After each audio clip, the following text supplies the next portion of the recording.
Hello again, everyone. Welcome to Washington Gun Law TV. I'm Washington Gun Law President William Kirk. Thanks for joining us. This will be a video for the hometown crowd or anyone else who just wants to wallow in our misery out here in the People's Republic of Washington. Washington, as you may or may not know, and so you're going to have to take my word for it, March 12th was the cutoff deadline for any piece of legislation to make it out of its House of Origin. Translation, if it's a House bill, it had to make it out of the House by then. There were 4 pieces of gun control legislation that we were carefully watching. 2 of them have unfortunately made it out of their House of Origin. However, 2 more will go to sleep for the rest of this year. Notice how I didn't say dead? They're not dead, they're just going into hibernation. So today, let's get you all educated and let's talk about down goes 2 of Washington's terrible gun bills.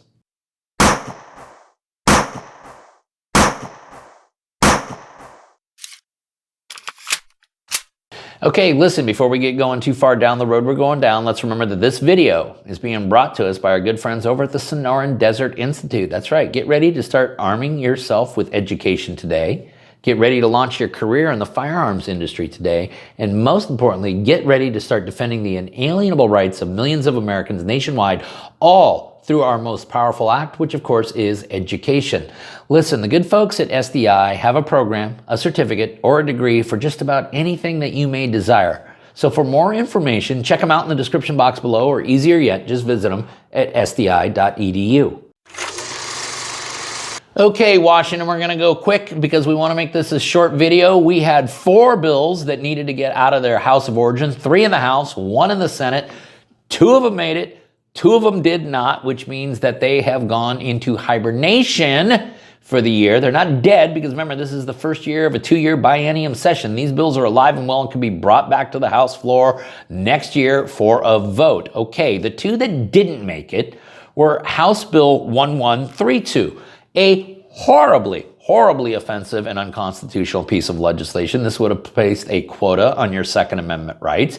This would have put a quota on how many rounds of ammunition you could purchase in a single transaction. This is the same law that was passed in California a couple years ago, has never been implemented because every single court that's got their hands on it has absolutely eviscerated it for the unconstitutional pile of crap it actually is.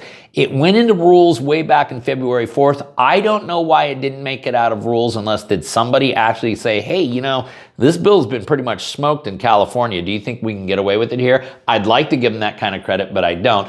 It's probably more likely that House Democrats were just feverishly working on House Bill 1296, you know, the bill to strip parents of their rights, but I digress. So for the time being, House Bill 1132 will go to sleep for the rest of this legislative session in all likelihood. The other bill is House Bill 1152, Washington's new safe storage law. This would have taken a pretty good law, because I've always said, as critical as I am of Washington gun laws, if you're going to have a safe storage law, if you're actually going to have one, RCW 941-360 in its current form is actually a pretty decent, well-written law. 1152 would have completely mucked it all up and basically would have forced you to place your firearms in positions where, well, candidly, you could never use them to defend yourself or others. So it was a bill that would have made your life considerably more dangerous. That also went into rules back on February 4th, never to be heard from again.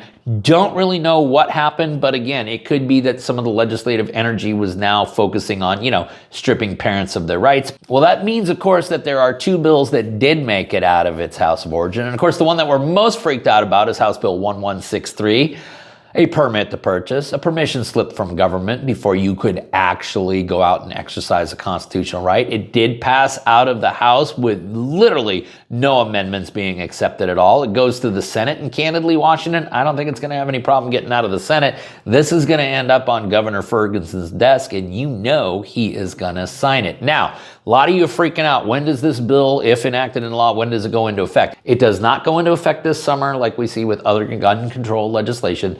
Instead, the proposed enactment date right now is November 1st of 2026. So again, if you see a video in a couple months saying, oh my God, they passed this, we're going to still have well over a year to be prepared for the enactment of this law. That, again, is House Bill 1163. So Washington, we started last week with 4 terrible pieces of gun control legislation. We are now down to 2 terrible pieces of gun control legislation. One of which I got to tell you is significantly, I do mean significantly, going to change your life. Now, Senate Bill 5098, if you recall, had a huge carve-out put in there for all CPL holders. We'll see if that carve-out remains once the House gets its hands on it. If they muck it all up, we're going to end up in a reconciliation tug-of-war. I do expect both of these bills, however, to make it through the Senate without any problem, and both of these are becoming distinct reality. Okay, so Washington, we started with 4 terrible pieces of gun control legislation last week. We're down to 2. Now, why do I use the term hibernation? Well, I already said we're on the first year of a biennium session, but you guys all realize that the Democrats could vote to suspend the rules at any time and throw something back on the floor for a vote. Yeah, they can actually do that. As a matter of fact, they have a rule where they could actually just shut the Republicans up and make them stop debating on the floor. They have not implemented that rule yet. So, why this is mildly good news that these 2 bills have gone into hibernation, we are far from out of the woods. On the other side of things, of course, you end up with 1163 and 5098. Terrible, terrible pieces of legislation. They both are. Okay, listen, we're going to go ahead and link up all 4 of those bills down below so you can geek out on them for yourself. If you got any questions about this or anything else related to what's left of our Second Amendment rights, you guys should know how to get a hold of Washington gun law by now. But if you don't, that's okay. That information is down there in the description box.